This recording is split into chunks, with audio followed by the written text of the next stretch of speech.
Suami yang takut akan Tuhan, anak-anaknya jadi obat. Jadi kesimpulannya, suami pemegang peranan. Itu Van. Selama papanya makan firman ini, kamu mikir, kalau kamu merasa berat, rasanya belum siap jadi suami, hari ini gak jadi menikah, nanti sore makan saja. Serius. Karena dalam janjimu nanti akan menentukan, surga setuju gak dengan pernikahan ini? Anak-anak muda serius, jangan cuma I do, iya enggak, mikir baik-baik. Maka itu saudara, kalau ada orang sakit, ada pasien, setelah didiagnosa, secara luar tidak ketahuan sakit apa, maka dokter minta periksa darah, periksa kotoran, periksa kencing, semuanya ronsen, enggak ketahuan juga ini sakit apa. Maka yang terakhir harus CT scan, MRI. Betul? Kenapa? Pasti di kepalanya ada masalah. Siapa kepala itu? Suami. Siap jadi suami. Kalau jadi istri lu gampang, cuma tunduk yang tubuh ikuti kepala. Nah, istri yang tidak mau tunduk kepada suami, dalam istilah medis itu kena Parkinson. Tahu Parkinson? Goyang saja. Kepalanya sedih dia goyang terus. Lah itu tubuh nggak tunduk pada suami. Hebat bukan Alkitab ini saudara. Sekarang kita melihat banyak rumah tangga Parkinson. Karena istrinya jalan sendiri, maunya sendiri. Maka itu dalam hukum pernikahan ini, sekaya-kayanya seorang istri, sepinter-pinternya seorang istri, sehebat-hebatnya seorang istri. Istri, engkau tetap tubuh, kepala adalah suami. Maka itu jadi kepala tidak diukur oleh berapa banyak kekayaannya, kepintaran tidak, tapi fungsi. Fan cuma satu yang Tuhan minta, kamu jadi wakil Yesus di dunia ini. Bagian terakhir, Maleakhi pasal 2, Van kamu baca. Maleakhi pasal yang kedua. Ayat yang ke-16.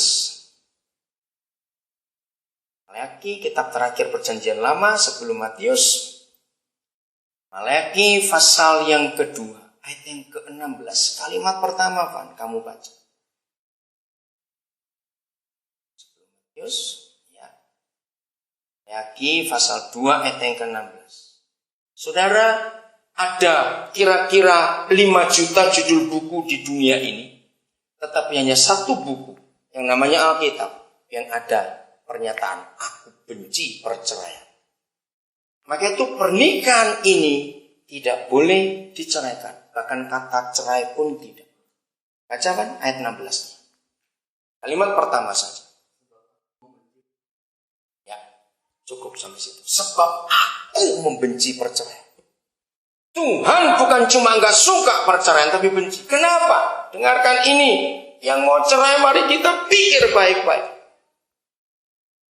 Seorang istri bisa jengkel dan marah pada suaminya karena salah. Tapi dengar, kalau istri menceraikan suaminya, berarti dia sedang potong kepalanya sendiri. Artinya dia bunuh diri. Itu pula suami. Kalau saudara nggak suka istri saudara karena kelakuan segala macam, kalau saudara ceraikan istri saudara, sama seperti kita sedang potong badan kita sendiri. Maka itu kalau Papa berfirman, aku benci perceraian. Dalam janji nanti kalian harus ucapkan, nggak ada kata cerai yang keluar. Alkitab berkata begini, ibu bapak saudara-saudara, kalau ada orang mau menikah dan cari yang cocok, Alkitab berkata kawinlah dengan mayat, itu baru cocok. Mengapa kita berkata kawin dengan mayat baru cocok? Karena 2 orang nggak mungkin cocok. Maka itu Papa memberi hukum, satu jadi kepala, satu jadi tubuh, supaya tahu geraknya. Karakter kalian beda, tapi jangan diperbesar di dalam masalah rumah tangga. Justru setiap kali kalian bermasalah, belajar saudara. Setiap kali ada masalah pernikahan kita, maka yang sedang tidak bermasalah berkata, oh ini istriku, aku baru tahu kalau dia nggak mau begitu. Jadi baru dilanjutkan. Begitu pula kita para istri. Begitu ribut-ribut suami ribut-ribut, istri bingung kenapa? Cuma satu mikirnya, oh ini suamiku, Aku baru tahu sekarang. Maka itu saya selalu menganjurkan pada anak yang pacaran. Tanya mereka, waktu mereka mulai pacaran, saya selalu tanya, seberapa kali seminggu bertengkar? Belum, lanjut bertengkar terus. Kalau ada orang pacaran, saya suruh bertengkar, saudara. Kenapa? Karena selama bertengkar di pacaran, itu baik. Ada 3 kebaikannya. 1, saling kenal. Maka itu yang pacaran, jangan berkata dikit, ya sudahlah demi kamu, ya sudahlah demi kamu. Jangan, itu berbahaya sekali. Ngalah terus, tidak boleh. Kalau waktu pacaran emosi tunjukkan. Aku gak suka kalau kamu begitu. Yang lain diam, yang satu diam. Belajar, oh dia gak suka kalau begitu. Oh ini calon istriku, oh ini calon suamiku. Jadi tanpa masalah dalam pacaran gak akan saling kenal. Nomor 2, yang bagus adalah selama berpacaran habiskan peluru untuk tembak-tembakan, saudara. Habiskan, muntahkan semua peluru. Supaya kalau sudah menikah pakai pistol air, cepret gitu, nggak ada peluru lagi. Betul tidak? Maka itu kalau pacaran nggak pernah ribut, nggak akan saya nikahkan. Saya tanya dulu, nih ributnya berapa kali seminggu? Dan sering, nah itu bagus. Supaya kenal. Nah, terus kalau sudah ribut, saya akan tanya begini. Apa masalah yang paling sering jadi bahan keributan? Nah, itu penting dikenali. Yang ketiga, persahabatan. Bertahun-tahun hanya isinya tertawa, senyum, itu pasti palsu. Betul tidak? Persahabatan akan jadi sahabat setelah ada gesekan, ada benturan. Yang pacaran dengar ya, jangan suka nggak ribut, suka ribut. Supaya saling kenal. Itu bagus sekali. Inilah yang Tuhan mau dalam hidup. Kepala, tubuh, selalu begitu urusan. Lagi 2:15.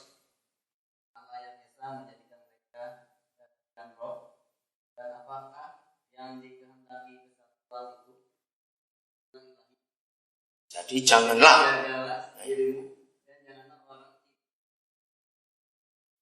Luar biasa. Saudara, begitu kita menikah, apa yang dikehendaki Papa dalam kesatuan itu? Tadi jawabannya apa kan kamu baca? Keturunan ilahi. Jadi surga ingin punya anak bersama pernikahan kita di dunia. Maka itu suami, jagalah dirimu. Suami, dengar para suami. Jangan ada suami yang tidak setia terhadap istri dari masa mudanya. Karena kalau setiap suami tidak setia pada istri dari masa mudanya, maka setan akan masuk dalam pernikahan itu. Istri masa muda dengan istri muda itu beda jauh. Maka itu yang kedua dalam isi janjimu nanti.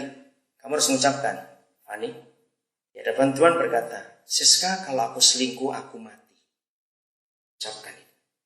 Semua yang menikah dan saya nikahkan, pengantin laki saya minta untuk berkata kalimat itu. Siap? Kalau enggak apa-apa, nikahnya mundur. Selingkuh mati. Yang pertama ingat, Siska, aku terima kamu gemuk maupun kurus. Jangan lupa kata itu.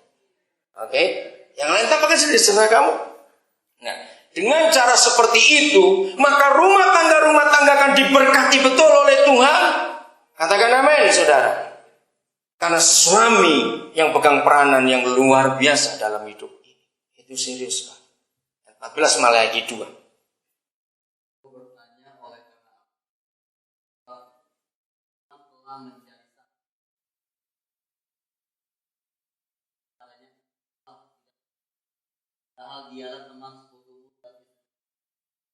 Ya, saudara, ini rahasia yang luar biasa.